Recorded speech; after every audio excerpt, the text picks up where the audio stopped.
about the song, number one. I've always known that. It's all about the song. So to be able to write that, I think that gives you an advantage to say what you're trying to say. Anybody ever had an ex screw you over? Got a girlfriend, boyfriend, yeah? Well, the cool thing about that is, you know, we get to write songs, and the next time somebody breaks your heart, you just look at them and say, baby, you ain't worth the whiskey! And it's cool to look out in the crowd, and depending on what song I'm singing, you know, whether it be Ain't Worth the Whiskey, I can usually find somebody that feels probably exactly how I did when I wrote that song, and that's what's cool about what I get to do. You know, I'm writing songs about how I'm feeling at a certain time and then singing it 3 years later and getting to look out into a crowd and there's a guy that his girlfriend just did him wrong. No, don't think for 1 second I'm out to drown your memory. Girl, you ain't worth the whiskey. I like to write a lot of my songs, but then again, I've been in the situation where I was a songwriter trying to get songs recorded, and that's how you make your living. She had a cross around her neck and a flower in her hand. That's what you're trying to do as a songwriter. You're trying to get an artist to record it. And we spent that week wide open, upside down beside the ocean. I think everybody, whether they admit it or not, you know, you artists, you want confirmation that people dig your music. And I think, you know, as a songwriter, another artist recording your song, that's the ultimate compliment, you know. In a water tower town, everybody waves. Church doors are the only thing that's open on Sunday. My first big cut on a platinum album, you know, was Scotty McCreery, Water Tower Town.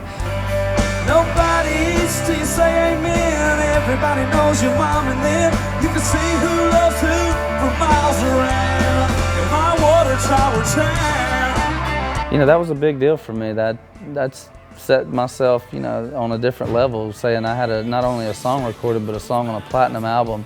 And that's really kind of what kicked things off and got people listening to more of my music. That's how Nashville works. You're dancing all around it. Girl, you got me surrounded. Yeah, yeah, can't get you out of my head. You got your own path, and mine, you know, it seems like songwriting, that's what I always heard moving up there, was songwriting was a great way to get in. You know, not only you're writing songs, you can get, you know, other songs recorded. If things don't work out as an artist, you'll always be able to write songs, hopefully. I'll bet your kiss is a soul saver, my favorite flavor. Want it now and later. Never seen nothing, but I want it so bad. Girl, I gotta get me some of that. I gotta get me some of that. You know, every day we went in to write, I said, you know, I wanted to write something that made, you know, my live show better, or anybody, whoever artist, you know, whatever artist was going to cut it. I wanted to make, you know, their audience have fun and react, and that's kind of how I write my songs. And I hope that people can tell that from listening to my album, because, you know, my live show, we want it to be fun, and it seems like people are having fun these days. I got the key turned back, windows down. I'm turning it up, and you're spinning around, taking a sip, swinging your hips. Girl, you're looking so fine. I didn't really have a backup plan. I was going for all of it, but I think, you know, being able to write songs and getting songs recorded early into my career kind of gave me confidence. Yeah, you can find us where the party's at. This is how we roll. We're hanging around, singing down everything on the radio.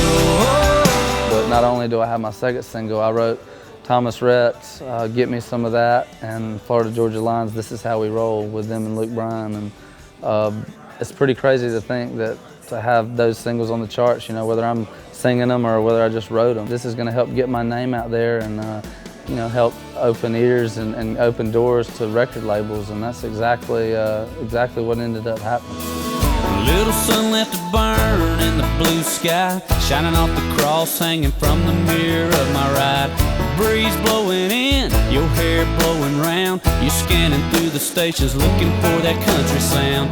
I can tell you that in addition to a brilliant record, there are very few people that can stand on stage and make you believe every word they're singing. And that's because it comes from here. And that's what you guys see when you see Cole Swindell perform. And that's the guy that we've gotten to know. And so not only are we proud of this record, we're proud of Cole as a human being. And we love him very much. You know, it's crazy to think. It's freaky, man. It's crazy to think I could have slept that day or felt bad and canceled that co-write, and I'd have never wrote Chillin'. You never know if it had turned out the same way. I mean, that kind of stuff is crazy to think because one song has done all this. I got my shades on, top back, rolling with the music jack one.